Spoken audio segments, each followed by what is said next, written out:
La economía mundial tiene cambios con el aumento anunciado en la oferta petrolera a partir de junio. Habrá más petróleo disponible. Y el tema del petróleo alivia la economía de los países que utilizan mucho petróleo en sus actividades económicas. A pesar de que hay una transición, Esteban, en el sector eléctrico hacia nuevos combustibles, gas natural, biomasa, energía alternativa y otros, y de viento, la República Dominicana depende mucho del petróleo con los combustibles. Y yo recuerdo que en los tiempos de la pandemia hablaban de subsidiar entre un rango que sobrepasara los 85 hasta los $115 el precio del barril. Pero hemos visto petróleo a $58, 59, 60. Y me llama la atención que sigo viendo la palabra subsidio. Por ejemplo, hace unos días vi un dinero de subsidio para el precio del GLP de 20 pesos por galón. Y no se habla de reducir el precio de los combustibles. Saludos amigos y amigas de Coloquio. Una nueva entrega para analizar la temática económica dominicana, caribeña, latinoamericana y mundial. Saludos, Esteban Delgado. Saludos, Ale. Saludos a los amables televidentes que nos siguen en Coloquio. La economía mundial tiene cambios con el aumento anunciado en la oferta petrolera a partir de junio. Habrá más petróleo disponible. Y el tema del petróleo alivia la economía de los países que utilizan mucho petróleo en sus actividades económicas. A pesar de que hay una transición, Esteban, en el sector eléctrico hacia nuevos combustibles, gas natural, biomasa, energía alternativa y otros, y de viento, la República Dominicana depende mucho del petróleo con los combustibles. Y yo recuerdo que en los tiempos de la pandemia hablaban de subsidiar entre un rango que sobrepasara los 85 hasta los $115 el precio del barril. Pero hemos visto petróleo a $58, 59, 60. Y me llama la atención que sigo viendo la palabra subsidio. Por ejemplo, hace unos días vi un dinero de subsidio para el precio del GLP de 20 pesos por galón. Y no se habla de reducir el precio de los combustibles. Sí, yo creo que el gobierno dominicano lo que está haciendo es una especie de maniobra en ese sentido, en procura de mantener altos los precios de los combustibles y compensar en parte lo que ha sacrificado en términos fiscales, más ahora que las recaudaciones no andan al ritmo deseado. Si tú te pones a analizar los precios de los combustibles, los precios del petróleo a nivel internacional, no solo en la última semana, las últimas 2 semanas, sino en el último año completo, el petróleo ha estado por debajo de los $70 el barril. Por lo tanto, no hay justificación ni para que se subsidie el precio del combustible actual, ni para que los precios de los combustibles actuales en el mercado local estén a los niveles que están. Deberían estar más bajitos. Entonces tú me dirás, bueno, ¿y qué está haciendo el gobierno? Bueno, el gobierno lo que está haciendo es que está recaudando por esa vía. Porque como quiera que sea, el precio de los combustibles está caro para recaudar. O no que le interesa, lo mantiene caro. Para recaudar más, porque no tienen por qué estar al nivel que está. Entonces, cuando tú ves que el Ministerio de Industria y Comercio te anuncia un subsidio de 200 millones esta semana, de 150 millones esta otra semana, eso para mí, de manera particular, lo digo así, creo que es una jugada numérica del gobierno para hacernos ver que todavía se mantiene el subsidio en una materia prima o en un bien o un producto que de por sí está abaratado en el mercado internacional y que por lo tanto no hay ningún tipo de motivación económica que justifique un subsidio. El gobierno lo que está haciendo es agarrándose de ese instrumento para mantener buenos niveles de recaudación y la gente no se queja porque de todas maneras el precio no ha aumentado, lo que te lo ha dejado congelado en alza, como uno dice. O sea, congelado en alza, pero como está congelado, bueno, la gente se acostumbra a comprarlo. Pero debió producirse un colapso hacia abajo en el precio de los combustibles. Pero no ha sido así. Y no hemos tenido ningún analista económico, principalmente de la oposición política, que haga constar esto, porque esto habría que presentarlo con números. Entonces uno se pregunta, ¿qué está pasando con nuestra clase política, principalmente en lo que tiene que ver con la economía, los equipos económicos de los partidos de oposición, que no han hecho los levantamientos correspondientes para demostrar que efectivamente no hay justificación para que el precio de los combustibles esté tan alto en la República Dominicana y que supuestamente todavía continúe un subsidio semanal, aun cuando se está comprando petróleo y combustible terminado mucho más barato que hace un par de años. Pero tampoco los empresarios en este país ya fijan posiciones como fijaban antes. Mira, yo, antes de que comenzáramos el programa, yo te hablaba de un tema sobre periodismo económico. Y yo recuerdo en los tiempos en que yo era editor económico del periódico El Sol, en los tiempos en que Payo Ginebra, el CONET, que no se llamaba CONET, sino se llamaba Consejo Nacional de la Empresa Privada. No, así se llamaba. No, llama ahora. Se llamaba Consejo Nacional de Hombres de Empresa. Consejo Nacional de Hombres de Empresa, en el edificio donde está, ahí en la Lincoln con Kennedy. Y yo iba muchísimo, yo recuerdo, a ese lugar. Y ahí cualquier cosa, Payo Ginebra y el liderazgo empresarial del momento siempre fijaban posición. Pero yo ahora veo que los empresarios nada más hablan de ilícito, de congreso de ilícito y muchísimas cosas, pero se le van muchos temas, como el tema de la competitividad, el tema de los costos. Yo recuerdo, por ejemplo, cuando Ligia Bonetti era presidenta de la IRD, que decía que habían unos costos ocultos, costos ocultos laborales que afectan la competitividad. Y tú veías el interés de ver temas de impacto, pero yo estoy igual que tú, que veo que ni la oposición, ni los empresarios, ni los consumidores ya hablan de nada en este país, porque a mí me dijo en estos días un humorista dominicano, me dijo: Ale, tú sabes que después que el motoconcho tiene millones de motoconchistas ya en República Dominicana, ya no hay presencia en los medios de comunicación de hablando de protestas barriales. Y dice, entre el microtráfico barrial y el motoconcho generalizado, le han quitado hasta el análisis a la gente. Bueno, y la verdad es que uno no le entiende eso, a menos que tú tengas, por ejemplo, en la oposición política, gente que está diciendo, bueno, seguro lo que vamos a hacer es que vamos a quedarnos callados, no vamos a hablar de eso para cuando nosotros lleguemos al poder hacer lo mismo. Es lo que lo único que se puede concluir de ahí, pero no hay explicación. Señores, aquella vez cuando el presidente Luis Abinader anunció el subsidio a los precios de los combustibles, hablaba de que ese subsidio se iba a mantener mientras el petróleo estuviera por encima de los $85 el barril. Que una vez bajara de los $85, entonces comenzaría el desmonte de ese subsidio, pero también que comenzaría un proceso de reducción de los precios de los combustibles. Y el petróleo, repito, cuando él habló de eso, estábamos en el año 2021, 2022, del petróleo del año 2024 completo, estuvo en promedio por debajo de los $70 el barril. Y en lo que va de este año está por debajo de los $60 el barril. O sea, no hay justificación para que haya un precio de combustible alto. Mira, veo uno de los temas que siempre he mencionado. Pero no hay que olvidar que el 10% de las recaudaciones totales del gobierno dependen de los precios de los combustibles. Entonces, por eso es. Mira, Esteban, volví a observar esta semana un titular de un periódico que dice: el precio del oro dispara las exportaciones dominicanas. Ese es uno de los temas que nosotros hemos analizado. Una cosa es la exportación de volumen de mercancías en incremento, que si por ejemplo el año pasado exportamos X cantidad de toneladas de cacao y este año le sumamos a esa tonelada del año pasado, así crecen las exportaciones.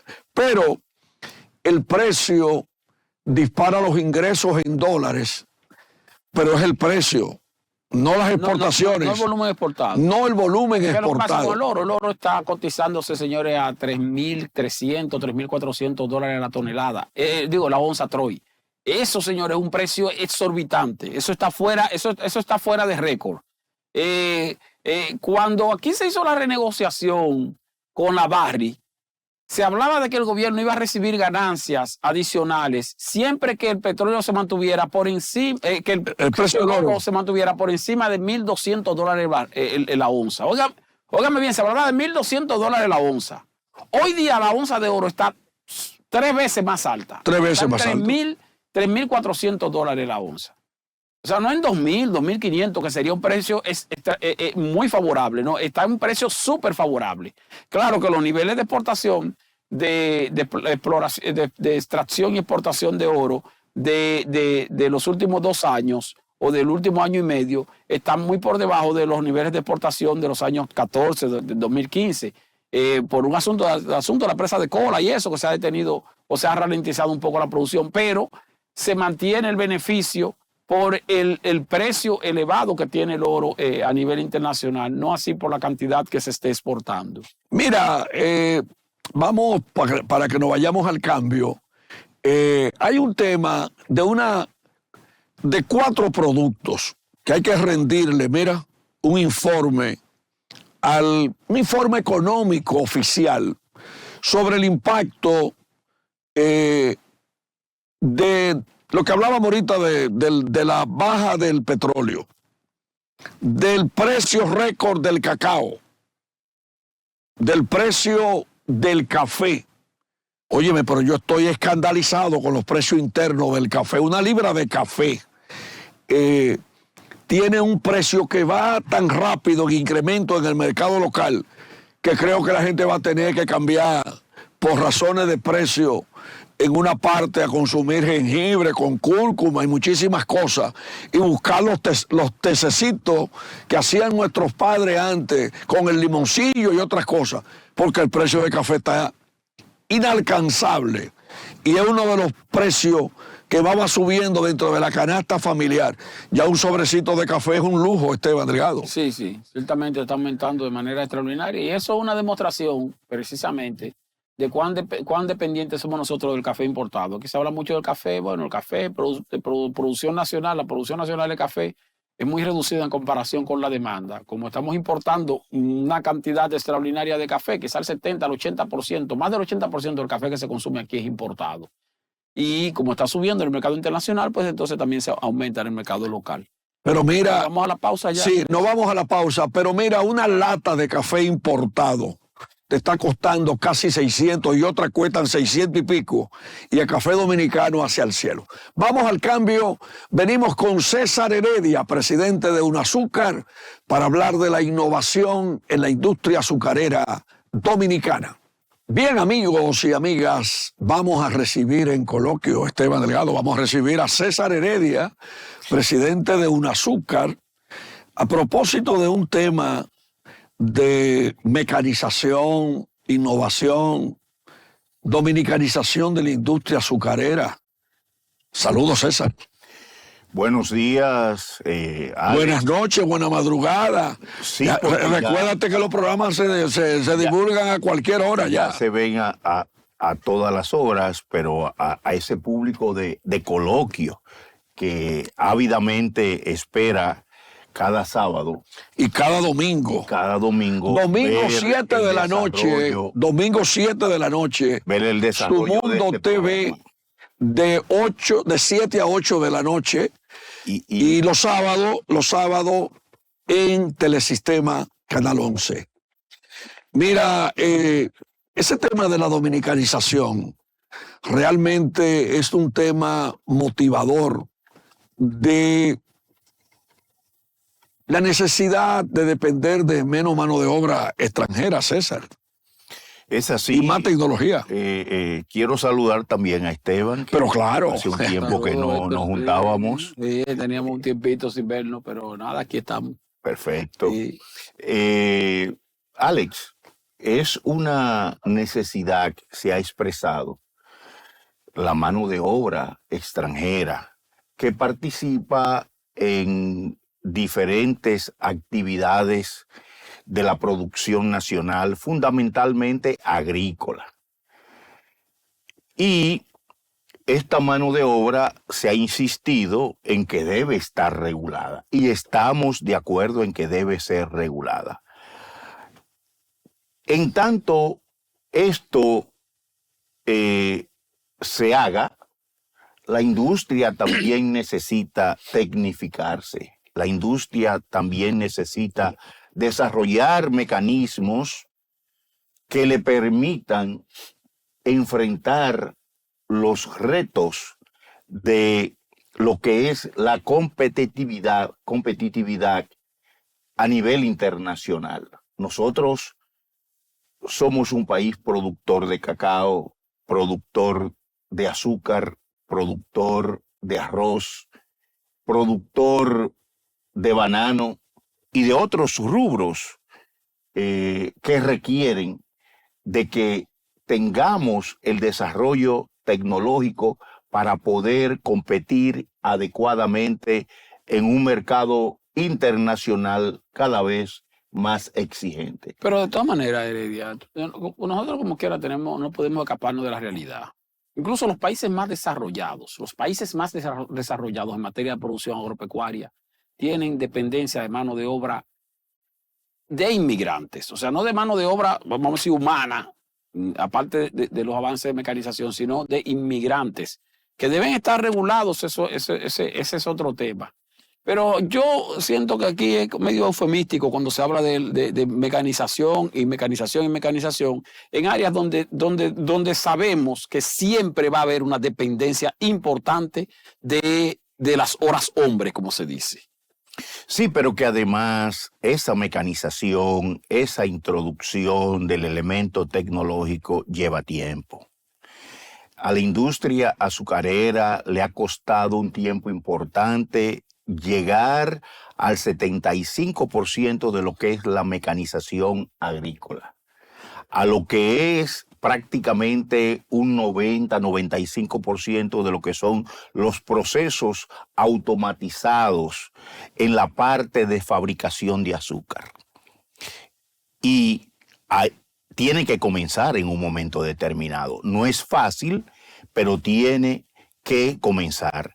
Y el resto de lo que es la mano de obra necesaria, sí, yo creo que puede ser regulado porque la industria azucarera también ha trabajado en ese aspecto y los trabajadores que entran al corte de la caña se ha coordinado desde hace ya un largo tiempo lo que es su ingreso al país bajo un sistema de carnetización que le avala para estar durante una temporada definida en el país y luego ser retornado a Haití. Eso ha venido sucediendo en la industria azucarera y entiendo que es posible poder manejarlo adecuadamente con otros rubros de la producción nacional. César, pero hay una pregunta que es la pregunta del millón de dólares. Yo te mencioné en un programa que hicimos no hace mucho, el recuerdo de cuando yo era niño, que habían las famosas arañas recolectoras de la caña que cortan los braseros. Sí. Pero no se ha pensado, si tenemos arañas para recolectar la caña y subirla a los vagones, no se ha pensado en alguna máquina. Es un tema, por eso yo dije la pregunta del millón, en máquinas cortadoras de caña. Ahora que hablamos mucho de tecnología, no se ha pensado en la mecanización del corte de la caña para evitar importar mano de obra haitiana. Precisamente a eso era que me refería. Es que existe un sistema de corte de caña mecanizado a través de combinadas para lo que es el corte totalmente mecanizado. ¿Cuál es la limitación de esto? Que tiene que hacerse en áreas en donde no haya pendientes que superen los 45 grados o que tengan terrenos muy accidentados. Tienen que ser terrenos nivelados, tienen que ser terrenos preparados, adaptados para este corte. Y eso se ha hecho con éxito. Es lo mismo que ha ocurrido en la parte arrocera, que también hay combinadas de corte del arroz y la tecnificación. Y nace sin problema de nuevo la caña, renace. Renace totalmente. Lo que pasa es que tú tienes que ver de las extensiones que nosotros tenemos sembradas de caña en el país, ¿qué porcentaje de esas extensiones tienen la condición para tú poder entrar una máquina en lugar de un Exacto. De ese terreno ser nivelado terreno ser nivelado para poder hacerlo de manera mecanizada? Y no solo nivelado, sino limpio. Ahí no puede haber una piedrita, ahí no puede haber nada, tiene que estar totalmente limpio. Entonces, ¿qué han hecho las grandes empresas productoras de azúcar, de la industria azucarera? Que ciertamente tienen extensiones de terreno que están bajo su propiedad o su arrendamiento, que pueden irlo acondicionando. Pero tú tienes también una serie de productores de caña que son colonos, que no tienen la condición, que producen caña en terreno que no tienen la condición para la mecanización. Entonces tienen que utilizar mano de obra humana. Eso es así. Eso, para medirlo como debe ser, es el 28% de la producción nacional de caña.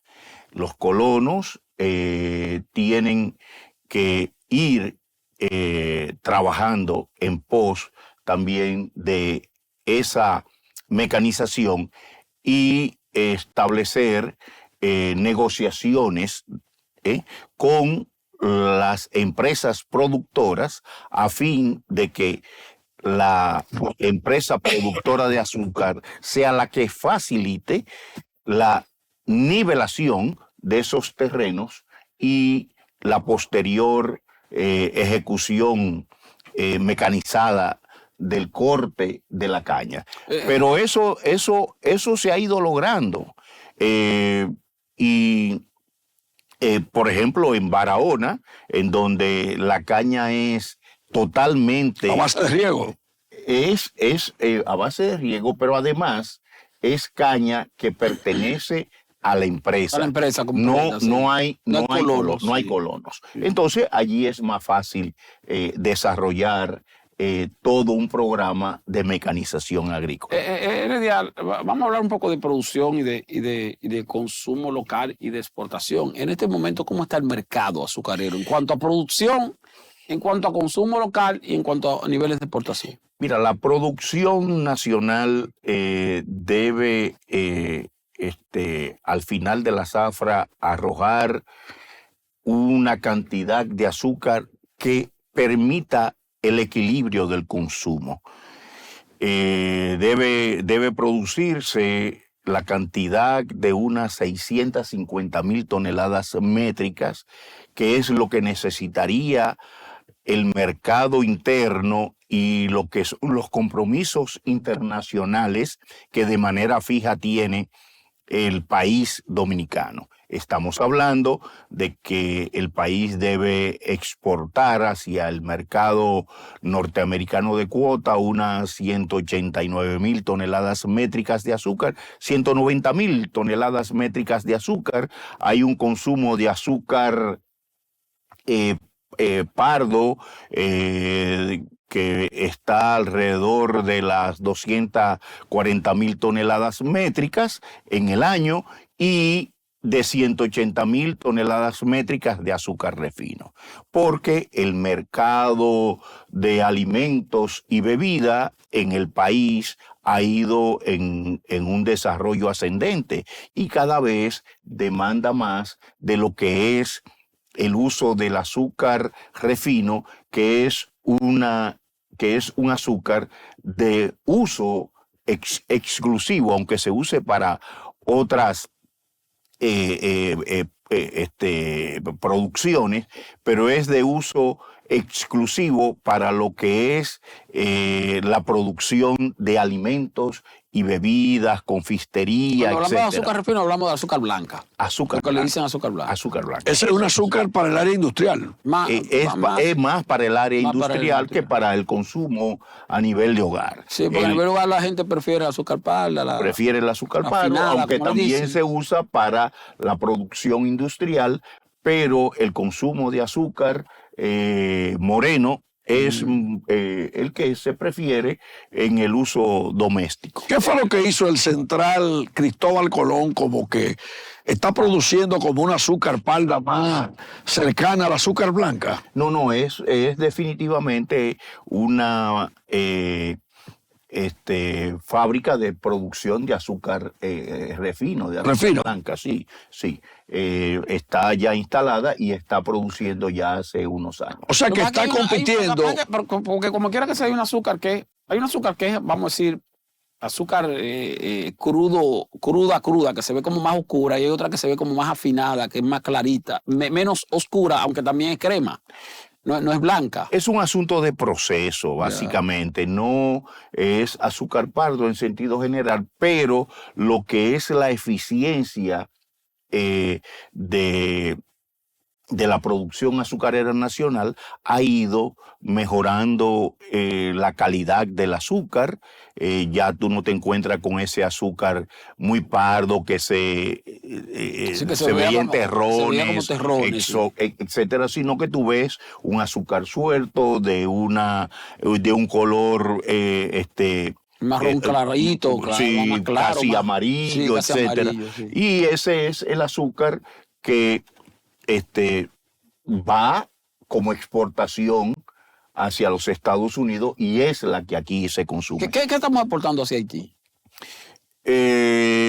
Hacia Haití, de esas 240,000 toneladas, regularmente se va entre 40,000 y 50,000 toneladas hacia Haití, mediante mecanismos no regulados, a través de los mercados binacionales, etcétera. Se vende, pero no es que hay un mecanismo de exportación formal a través de aduana que permita perfectamente beneficiar al país de este tipo de mecanismo de relación comercial. Es un mecanismo realmente informal. Y la parte, bueno, el ingenio Porvenir, que es el único ingenio del Estado que todavía queda en manos del Estado en términos de operación, todavía está operando, sí. Opera. Tengo información. 20, 30 mil toneladas. No, son alrededor de 15,000 toneladas lo que ha venido produciendo. El año pasado no pudo hacer una producción adecuada, efectiva, pero la información que tengo... Hay interés en ese ingenio, ¿eh? Es que se va a modificar lo que es su producción a partir del uso de equipos del ingenio Montellano. Se van a tomar para producción, me parece que fue la información general que se me ha servido para producción de alcohol. Ya en el país existen y todavía empresas... le quedan equipos al ingenio Montellano, el Montellano de allá de Puerto Plata. Eso no está en mano privada, el ingenio Montellano. No, el ingenio Montellano. O del Banco Central. Quedó en manos del Banco Central. Al momento de la quiebra de Marín, de las empresas azucareras que tenían relación con Baninter, pues entregaron esos equipos. Deben estar intactos. Sí, porque eso es otro. Porque algunos saben lo que pasó en el Consejo Estatal del Azúcar durante mucho tiempo. Sí. Pero mira, César Heredia, que precisamente laboró en el ingenio Montellano en aquellos años, que conoce bien ese ingenio, César, pero también andan rodando algunas informaciones de que pudiéramos tener algunas sorpresas productivas a nivel del azúcar. Por ejemplo, Ya tú mencionaste esa sorpresa de que el ingenio Cristóbal Colón está compitiendo en azúcar refino con el Central Romana, pero hubo una comunidad, Yabacao, donde una familia monteplateña producía azúcar ecológica en aquellos tiempos. Tenemos también la gran noticia de que el ron Barceló ya está utilizando con plantaciones cañeras, que fueron que fue una iniciativa impactante. Está produciendo alcohol, está produciendo rones con el guarapo de la caña. Sí. ¿Qué innovaciones más tenemos, César? La destilería Quisqueya está produciendo alcohol de caña directo, pero la novedad fundamental en este momento es que hay una ron ecológico. Hay una área destinada a lo que es la producción de caña orgánica. Sí. Eminentemente orgánica, con lo que se produce un ron orgánico que va a un nicho de mercado. Ya lo lanzó Barceló ese ron. Sí, lo lanzó y se vende y tiene acogida en el exterior. Es una de las, digamos, innovaciones que ha tenido la producción de azúcar. También existe lo que es la planta procesadora en San Pedro de Macorís llamada Alcoholes Finos.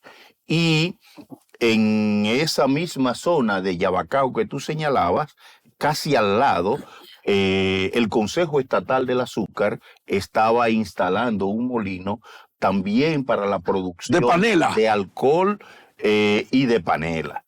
Este proyecto ha quedado en stand-by, digamos. A mí no me gusta, páralo ahí, a mí no me gusta, y lo quiero decir aquí, que cada gobierno que viene quiere ignorar regularmente lo que hace el otro gobierno. Yo creo que ese proyecto de panela que lo diseñó un amigo mío, digo, entre el equipo Ricardo Pérez, con veteranía en la industria azucarera. Un gran técnico. Ese proyecto no debió ser paralizado de las panelas para exportar más. Pero estamos hablando no solamente de ese ingenio, estamos hablando de unos 16 trapiches que durante el gobierno de Danilo Medina se habló de que se iban a poner a funcionar para rehabilitar la producción de caña de toda la zona de Monteplata. Guabatico, toda la zona de Monteplata y Yamasay. Yo estoy de acuerdo contigo. Yo creo que debe ser un proyecto que ha de ser retomado. Tiene que ser desarrollado. Y se puede hacer hoy que este gobierno favorece mucho la inversión público-privada. Puede ser hecho bajo ese esquema con productores privados de esa zona que todavía tienen producción de caña y tienen extensiones de terrenos que pueden ser incorporadas, porque esa ha sido la vocación durante cientos de años. ¿Cómo se llama el azúcar que tú regenteabas en Villamella, la marca en funditas? Esa era la Pardita. La Pardita. ¿Por qué el sector azucarero, César, es tan, qué sé yo, tan poco agresivo? Por ejemplo, el Consorcio Azucarero Central tiene un azúcar en funda que creo que tiene un acuerdo con César Iglesias. Sí, sí. Y entonces, como que no se ve el azúcar, yo no la veo el azúcar en fundita, sí, pero, al estilo Ingenio Porvenir de antes. Pero tú en los supermercados hoy está, se sigue empacando azúcar, sí. Y se sigue vendiendo azúcar. Vicini lo hace. Sí, todavía lo sigue haciendo. Es parte de la oferta que los ingenios hoy tienen al consumidor dominicano. Es una forma mucho más segura desde el punto de vista, digamos, de la inocuidad del producto, para lo que es el consumidor, es lo más favorable. Aunque lo que pasa aquí es que, César, me corrige si me equivoco, el azúcar de la República Dominicana, independientemente de que tenemos 3 grandes ingenios productores, aparenta ser de una calidad muy uniforme. y como aparenta ser de una calidad muy uniforme, aunque existen diferentes marcas de comercialización de azúcar, la gente no compra el azúcar por marca porque entiende como que prácticamente son iguales. Nada más piensan en refino y azúcar Sí, palma. no, y ver es lo que tal vez es el lo- precio, si está un chisme bajito en un sitio que en Es lo otro, que se ofrece. pero no lo compran por marca. Y corroborando con lo que tú señalas, hay una cantidad de supermercados que tienen marca propia o marca Sí. blanca y empacan Empacan su azúcar. y otros productos bajo la marca propia que tiene. Porque tú ves la gente, por ejemplo, y uno habla de las amas de casa, por ejemplo, que dice, no, este arroz está muy bueno, este arroz es más regular, me gusta más me gusta más que el. Te pueden hablar del arroz, te pueden hablar de detergente, te pueden hablar incluso de leche, pero del azúcar Es muy uniforme. muy uniforme. Es muy Y nadie te va a uniforme. decir que no, este azúcar como que está más buena que la otra, como que. La gente Sí. te puede diferenciar cuando un azúcar sale mucho más oscuro que Exacto, regularmente, visualmente. Sí. regularmente era o es de la que ha introducido Porvenir, porque no tiene las condiciones tecnológicas de los ingenios de la empresa privada, pero en general aquí hay una calidad de azúcar muy uniforme para ofrecer al público consumidor. Y eso pasa también con el precio, que es bastante estable en términos de. O bastante Uniforme o bastante también. uniforme. No está También como quiera uniforme. va subiendo, pero pues, más o menos el mismo precio. Ahora, quería preguntarle, Heredia, hasta donde usted sepa, recientemente vimos que el presidente de la República anunció, se adelantó a anunciar que ya Estados Unidos le había hecho un levantamiento al Central Romana con relación a la restricción que le tenía a la entrada de azúcar de ese ingenio como parte de la cuota preferencial hacia territorio norteamericano. Pero luego como que no se llegó a obtener mayor información en cuanto a si ya eso estaba levantado por completo, si ya se había hecho una reasignación de cuota. El Instituto Azucarero Dominicano como que finalmente no terminó de informar. Bueno, ya a partir de esta zafra, Central Romana vuelve a tener X porcentaje de cuota con que no la tenía. ¿Eso se hizo o todavía eso está en proceso? Sí, el levantamiento se hizo, el levantamiento de las sanciones. Y es bueno señalar que independientemente de lo que se pueda especular, Central Romana tuvo que demostrar lo que ya se sabía. Y era que la información sobre la que se estableció la sanción a Central Romana no tenía ningún asidero. Entonces, durante un tiempo, Central Romana tuvo que emitir certificaciones por organismos de auditoría internacional que certificaban, primero, que había una condición de calidad en el azúcar. Segundo, que ese azúcar se hacía de conformidad con lo que era el respeto a las condiciones ambientales. Y lo otro, lo fundamental, es que ese azúcar se hacía sin tener que necesariamente, como se había señalado, someter a ningún ser humano a una condición de esclavismo. No sé dónde pudo levantarse una información en donde había una persona en condición de esclavismo sirviendo a una empresa, no al Central Romana. Yo entiendo que ninguna en República Dominicana, ninguna en el país. Sí. ¿Tú entiendes? Ahora, pero ciertamente. Entonces, sí, en relación a lo que pregunta, cuando se levanta la sanción, ya había sido emitido un decreto zafra. Es una formalidad en la industria azucarera que se emita un decreto. Las metas de producción. Estableciendo las metas de producción y la distribución interna. De la cuota, ¿sabes? La cuota, otro asunto importante que hay que indicar, las cuotas azucareras asignadas, distribuidas, se venden a futuro, se venden con antelación. Y ya este azúcar había sido negociado por las industrias que se le había asignado. Entonces, dos cosas. tiene que haber un proceso mediante el cual se revise lo que es la distribución interna, se establezca el decreto presidencial que, digamos, reverse la decisión anterior de distribución, asignando entonces a Central Romana la cuota correspondiente, para que entonces yo entiendo que no debe haber ninguna situación ni ninguna dificultad, porque existe un amplio sentido de colaboración interna entre los productores azucareros. Sí. Entonces, este procedimiento tiene que darse a posteriori de ese levantamiento. El Instituto Azucarero Dominicano es quien tiene entonces la bola en la mano para manejar esto con los productores. Bien, vamos a un cambio para venir con los minutos finales de Coloquio, el programa económico de la semana.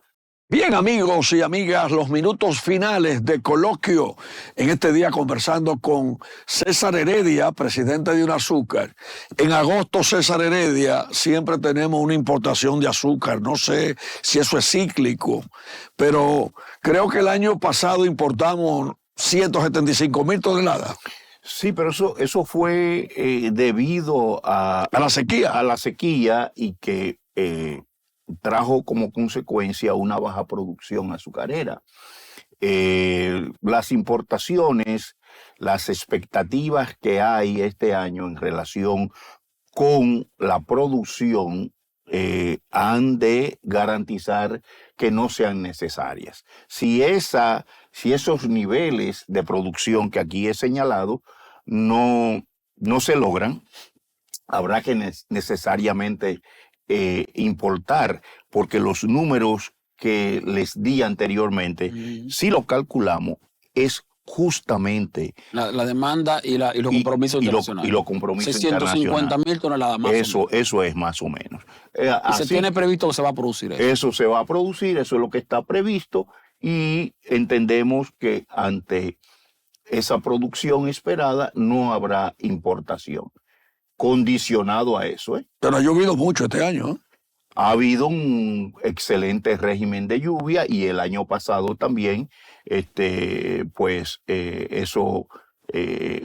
ya había una recuperación de lo que fue la producción del año anterior a la zafra pasada. Heredia, nosotros vemos, pero claro que nada más lo vemos cuando ahora en los triciclos vendiéndola, y principalmente ciudadanos extranjeros, ciudadanos haitianos, la famosa caña negra. Porque la caña que se utiliza para la que venden en los barrios. En los barrios, exacto. La caña que se utiliza para producir azúcar es una caña. Es una variedad. Es una variedad amarilla que es más fibrosa y que se muele, vamos a decir, se lleva al molino para producir azúcar. Sin embargo, la caña negra no, la caña negra es como de consumo normal. Ahora, esa variedad de producción de caña negra, aquí hay zonas de producción de caña negra vamos a decir, en masa, en cantidad de... Sí, en Vallaguana se produce bastante caña negra. Monteplata.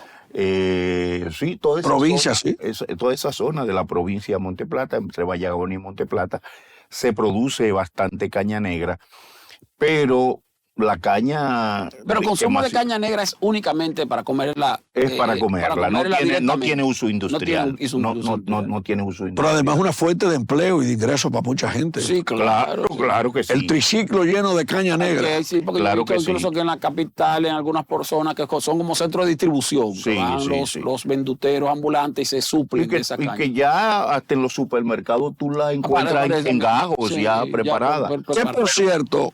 Sí. No, termina lo que te iba a decir. No, lo que se alaba eso, que es de uso de consumo primario. De consumo ya primario. Sí, primario. Mira, yo con lo que Esteban dijo de la caña negra, hay un pie de amigo. Hay una serie de molinitos pequeños que venden exitosamente vasos y galones de guarapo de caña fresco.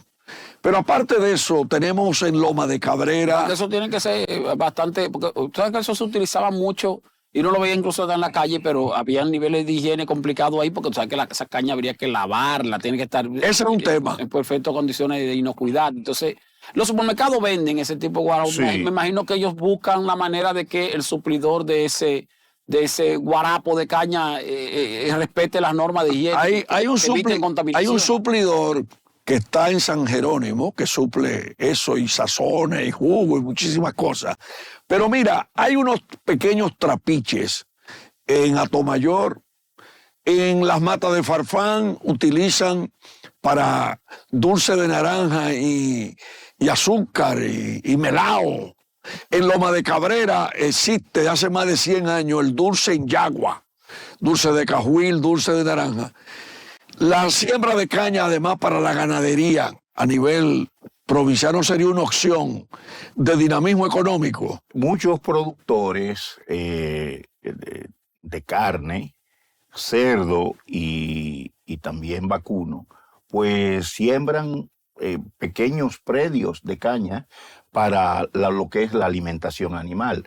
Pero es bueno señalar aquí que la industria azucarera suple a la industria cárnica lo que es la melaza para uso de la incorporación a la alimentación animal directa y incorporada a los productos de variados alimenticios que se fabrica para pollo, para cerdo y para ganado vacuno. Esas empresas productoras de alimentos para animales utilizan dentro de lo que es su materia prima un gran componente de melaza. Y eso es un aspecto industrial que también suple la industria azucarera nacional. La industria o vamos a decir, el sector cañero nacional. Cuando uno dice la industria azucarera, porque es azúcar, pero es la que el sector cañero. Ciertamente se produce, que la caña es una materia prima para diversos productos. Para diversos productos. Uno de ellos, señalo, es la melaza, que tiene uso industrial para la fabricación de ron, tiene uso industrial para lo que es la fabricación de alcohol y tiene uso industrial para lo que es la producción de alimentos para animales. está en toda la industria azucarera y el sector cañero. A mí me invitó la firma Barceló, de Ron Barceló, a la presentación del ron que están exportando especial para el mercado asiático, para Japón y todos esos países. Y en una conversación reciente que tú y yo sostuvimos, César, hablábamos también de cómo el grupo Inicia tiene a Bioenergy ahí al lado del ingenio Cristóbal Colón, produciendo energía eléctrica a base de biomasa. Así es. Bueno, un derivado de lo que es la caña como fuente primaria, ¿verdad? Es el barbojo, que es el desecho que al cortar la misma tú le quitas. Hay un lenguaje azucarero, barbojo, cachipa, ¿cuál es el otro? Bagazo. Bagazo. Sí, bagazo. Entonces se utiliza. Porque la cachipa lo es que cuando ya está quemado. Sí, sí, eso es. La cachipa es cuando ya se procede.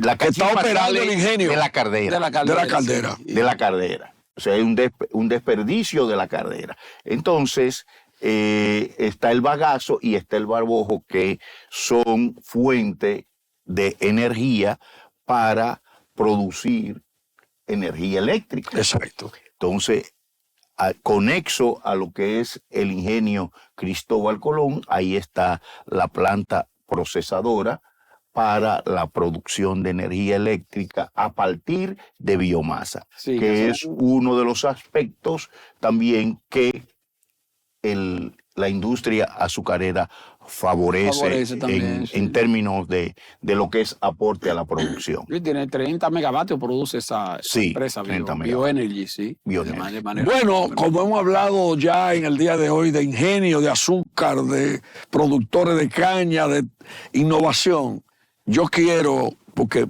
me traicionaría la vida si no digo lo que voy a decir ya finalizando este coloquio de hoy, me recuerda el pito del ingenio Esperanza a las 5 de la madrugada que levantaba el pueblo de Esperanza. Había un ingenio, Y sí. realmente Sí, ese ingenio en el cual mi padre Miguel Jiménez fue el jefe de almacén, tengo grandes recuerdos, hasta cuando el general Ford Pérez, vivía la mamá de Ford Pérez en el ingenio Esperanza, doña Caridad, aterrizaban los helicópteros y le celebraban el cumpleaños en el Club del Cerro.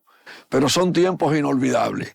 César, muchas gracias. Gracias. Y Alex. Esteban Gracias. Delgado, ¿cómo despides el programa? Que Dios bendiga al pueblo dominicano. Hasta la próxima, coloquio, el programa económico de la semana.